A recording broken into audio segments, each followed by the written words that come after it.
আমাদের অনেক দূর থেকে জল আনতে হতো, খুবই কষ্ট। হ্যাঁ, দূর থেকে জল আনতাম, সেই জল এনে আমাদের বাচ্চাদের রান্না করা, খাওয়া, আমরা নিজেরা সমস্ত পরিষ্কার করতাম জল দিয়ে।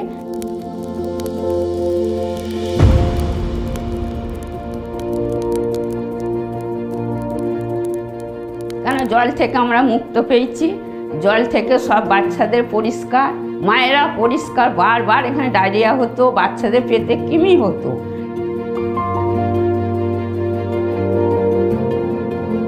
হ্যাঁ, বাচ্চাদের এখন কাচি জল, বাচ্চারা চান করছে, খাচ্ছে, পায়খানা যাচ্ছে, পায়খানা বাথরুমও পরিষ্কার আমাদের এখন। আনতেও হয় না, বাচ্চারা ভেজে না। আর তা থেকে আমাদের এই পায়খানা, বাথরুম, কল, শৌচাগার সবই পেয়েছি। সেই করে করে আস্তে আস্তে মায়েরা হেলথের কথা শোনে, বা আমাদেরও খুব সুন্দর কথা শোনে। সেইভাবে আস্তে আস্তে বাচ্চা লাল থেকে আমরা হলুদে যায়, হলুদ থেকে মায়েদেরকে যেগুলো এগুলো পরিষ্কার করতে বলা হয়, সেইগুলো থেকে অনেক রোগ হয় না। এখন পরিষ্কার করার জন্য অনেক রোগ দূর হয়ে যায়। সেইগুলো এখন বাচ্চা, বাবারা, মায়েরা খুব সুন্দরভাবে পাঠিয়ে দিচ্ছে, আর বাচ্চা আমার খুব সুন্দরভাবে আসছে।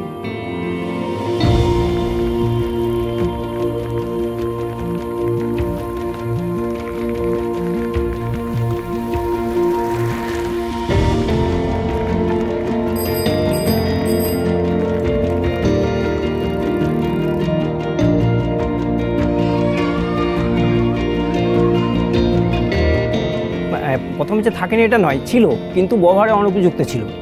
এই বড় বড় মেয়েরা তাদের এবারে বিশেষ করে টয়লেটের খুব সমস্যা ছিল। এই জন্যে ওয়াটার ইন্ডিয়াকে আমি খুব অসংখ্য ধন্যবাদ। আমাদের গ্রামের ছেলেরা হ্যান্ড ওয়াশের কথা আমরা সাবান দিয়ে হাতটা ধোয়াতাম, এই নলবাহিত জল দিয়ে প্রতিষ্ঠিত জল হ্যান্ড ওয়াশ করার মতো এরা শেখেনি। খুবই আনন্দ ছেলেরা। এই স্কুলে ছেলেমেয়েদেরকে নিয়ে আমার খুব ভালো লাগছে।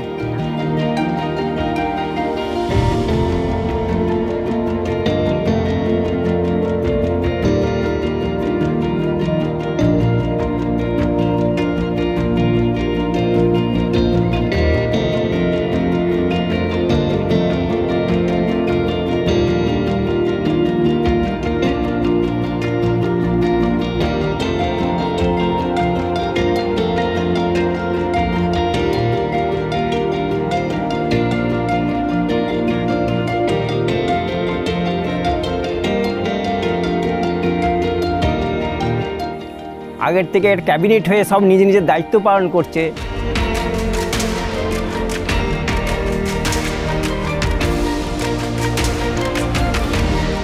একটা খুশির মেজাজ এগুলো হওয়ার পর, এবং তাদের পড়াশোনাতে আরও আগ্রহী করে তুলেছে। স্কুল যখন কম অ্যাটেন্ডেন্স ছিল, এখন স্কুলে অ্যাটেন্ডেন্সটা বেড়েছে।